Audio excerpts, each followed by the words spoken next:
7ই নভেম্বরের অর্থাৎ জাতীয় বিপ্লব ও সংহতি দিবসের 50 বছর পূর্তি, 50 ইয়ার্স, এটা কিন্তু কেউ আমরা লক্ষ্য করিনি। এই 50 বছরে আমরা আবার আজকে একটু অত্যন্ত জাঁকজমক করে 7ই নভেম্বর পালন করছি। কেন?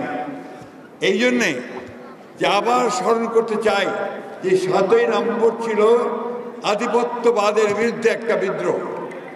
এই 7ই নভেম্বর ছিল বাংলাদেশের দেশপ্রেমিক সৈনিক ও দেশপ্রেমিক মানুষের একটা ঐক্যের প্রতিফলন।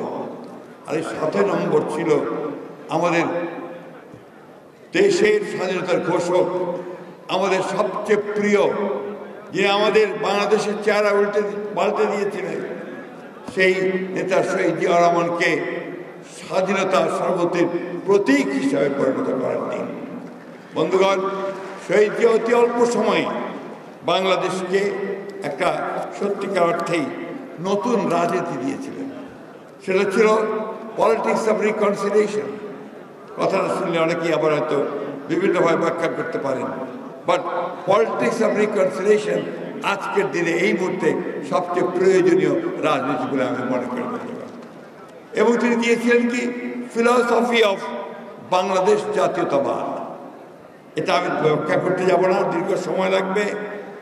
পলিটিক্যাল রিফর্মস, এই পলিটিক্যাল রিফর্মসগুলো অর্থাৎ একদলীয় শাসন ব্যবস্থা থেকে বহুদলীয় শাসন ব্যবস্থা, গণতন্ত্রের উত্তরণ, সংবাদপত্রের স্বাধীনতা, জুডিশিয়ারির স্বাধীনতা, সব কিছুকে তিনি অতি অল্প সময়ে নিশ্চিত করেছিলেন।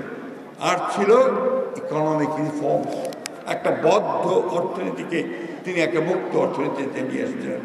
নতুন করে মুক্ত বাজার অর্থনীতি ও বেসরকারি যে বিনিয়োগের ব্যবস্থা করে তিনি অর্থনীতিকে সামনের দিকে এগিয়ে নিয়েছিলেন।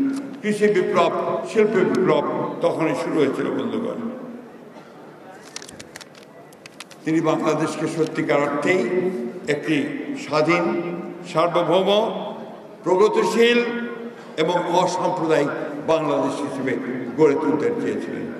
আজকের দিনে এটা অত্যন্ত প্রাসঙ্গিক। বন্ধুগণ, বক্তব্য বাড়াবো না, শুধু আজকে এখানে জাতীয় নেতৃবৃন্দ আছেন, সকলের আহ্বান জানাতে চাই, এই যে একটা সংকট তৈরি হয়েছে, অপ্রয়োজনীয় সংকট, এটা কোনো প্রয়োজন ছিল না, অত এই সংকটটা তৈরি করা হয়েছে আমি মনে করি অত্যন্ত উদ্দেশ্যমূলকভাবে।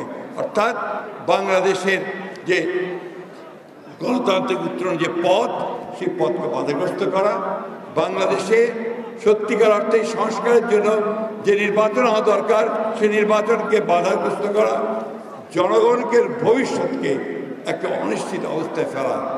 আসুন আজকে আমরা সবাই সেই জায়গা থেকে একমত হয়ে সবাই মিলে ঐক্যবদ্ধভাবে সেই সমস্ত চক্রান্তকে রুখে দিয়ে বাংলাদেশকে সত্যিকার অর্থেই একটা গণতান্ত্রিক রাষ্ট্রে উত্তরণের পথকে সুগম করি দেশনায়ক, দেশনেতা আমাদের তারেক রহমানের নেতৃত্বে।